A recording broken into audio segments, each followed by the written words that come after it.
मलाई खासै राजनीतिक विषयमा भिडियोहरू बनाउन मन लाग्दैन, तर यति बेला नेपाली समाजमा, नेपालको माहौलमा राजनीति एकदमै चर्चामा छ। चुनाव आउँदैछ, निकै महत्त्वपूर्ण चुनाव पनि छ।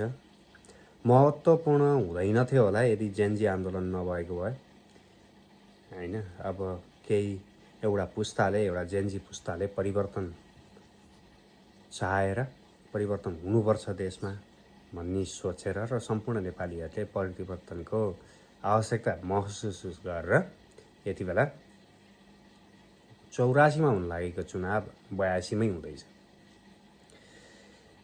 यति बेला कसलाई भोट गर्ने भनेर कन्फ्युज भएर बस्नुभएका सम्पूर्ण नेपालीहरूलाई मेरो एउटा सानो सन्देश छ। यो सायद मलाई जुनसुकै नेपालको जुनसुकै कुनाबाट भएका हामी नेपालीहरूको अवस्था सबै कुराहरू लगभग एउटै छ। पूर्वको नेपाली होस् वा पश्चिमको नेपाली, तराईको नेपाली होस् वा हिमालको नेपाली, हामी नेपाली हौँ। तर जुनसुकै कुनामा बसेर पनि हामी उही अवस्थाबाट गुज्रिरहेका छौँ जस्तो मलाई लाग्छ। तपाईँ सोच्नुहोस् त, तपाईँका छोराछोरी, दाजुभाइ, दिदीबहिनी जो पनि आज विदेशमा छन्, उनीहरू घन्टीमा भोट गर्नुपर्छ है भनेर कराइरहेका छन्, बोलिरहेका छन्। सामाजिक सञ्जाल होस् वा तपाईँसँग फोनमा गफ हुँदा होस्, उनीहरू घन्टीमा भोट है भन्ने कुराहरू प्राय गरिरहेका छन्। उनीहरू किन यस्ता कुरा गरिरहेका छन् त? किनभने उनीहरू आफ्ना सपनाहरू अधुरा र दबिएको पीडा र गुमेको भविष्यको कथा बोल्न चाहिरहेका छन्, परिवर्तन चाहिरहेका छन्। अनि नेपालमै बस्नुभएका बुबा आमा, दाजुभाइ, दिदीबहिनीहरूलाई कहिलेकाहीँ यस्तो पनि लाग्न सक्दो, के यिनीहरू केही थाहा छैन, विदेशमा बसेका छन्, घन्टी भनेका छन्, के यिनीहरूलाई साँच्चै नै केही थाहा छैन होला त? तपाईँ आफैलाई प्रश्न गर्नुहोस् त, के उनीहरू कहिल्यै उनीहरूको आँखाबाट यो देश हेर्ने कोसिस गरेकै छैनन् होला त? के तपाईँले पनि आफ्नै आँखाबाट पार्टी र झन्डाभन्दा माथि उठेर देशको बारेमा सोच्नु भएको छ? ती युवा जमातको बारेमा सोच्नु भएको छ? ती साथीभाइ, तपाईँका छोराछोरी, नाति नातिना, तिनीहरूको भविष्यको बारेमा सोच्नु भएको छ? पार्टीको झन्डालाई थोरै अलग राखेर उनीहरूले किन बाबुआमाको काख छोडे? किन दसैँ तिहार एउटा भिडियो कलमा सीमित भए? किन परदेशको मरुभूमिमा पसिना बगाउन बाध्य भए? के आफ्नो देशमा भविष्य खोज्न नसकेर हो? भविष्य नभएर हो? यो तपाईँले आफैलाई प्रश्न गर्नु। र अर्को कुरा, के तपाईँले नेपालमै आफ्ना हुर्किँदै गरेका छोराछोरीको सुरक्षित र सम्मानजनक भविष्य देख्नु भएको छ? लाग्छ तपाईँलाई उनीहरूको भविष्य यहीँ बस्दै गर्दा, यहीँ पढ्दै गर्दा सुरक्षित छ? उनीहरूलाई विदेश जानु नै पर्दैन, यही सबै ठिक हुन्छ?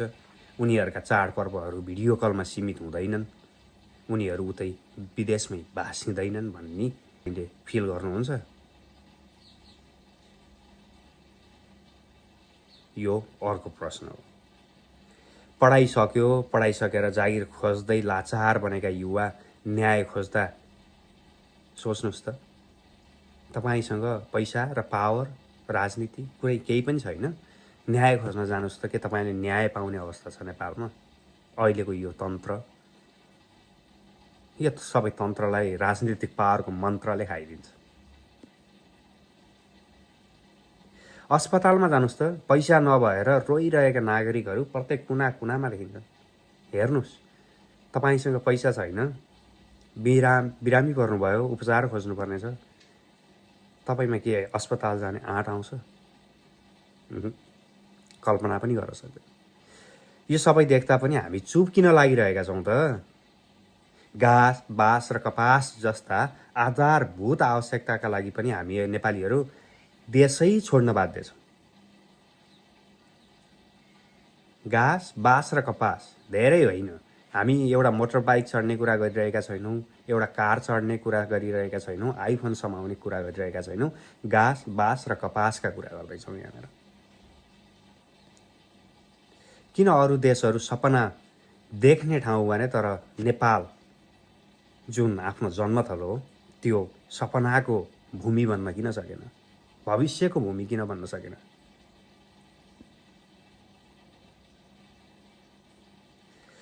त्यसैले यसपालि भोट परिवर्तन गर्नै पर्छ। तपाईँले भोट परिवर्तन गर्नै पर्छ, गर्नु पनि पर्छ। तपाईँकाहरूले भनिरहेका छन् दाइ, भाइ, बाबा, आमा, यसपालि भोट परिवर्तन गर्नुपर्छ भन्नेहरू विदेश पुगेकाहरू मात्र होइनन्। उनीहरू त कुवाबाट बाहिर निस्किएर संसार देखेका हुन् र यो सत्य बुझेका हुन् कि हामी सायद संसारका ती दुर्भाग्यशाली प्राणी हौँ जो आफ्नो गलत भोटको मूल्य पुस्तौँदेखि तिर्दै आइरहेका छौँ। एउटा पुस्ता त विदेशमा कुहिन बाध्य भयो, कतिपय बाकसमा पनि फर्किए। न सपना पुरा भयो, न देशले न्याय गर्यो। अब फेरि हुर्किँदै गरेका पुस्ताको भविष्य तपाईँको हातमा छ नि, विचार गर्नुहोस्।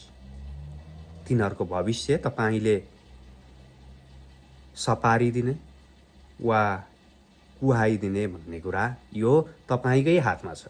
यो पटक पनि आँखा चिम्लिने हो भने भोलि दोष दिने कोही पनि हुने छैन। र पापीहरूलाई फेरि सुनपानीले चोखिन नदिनु होला।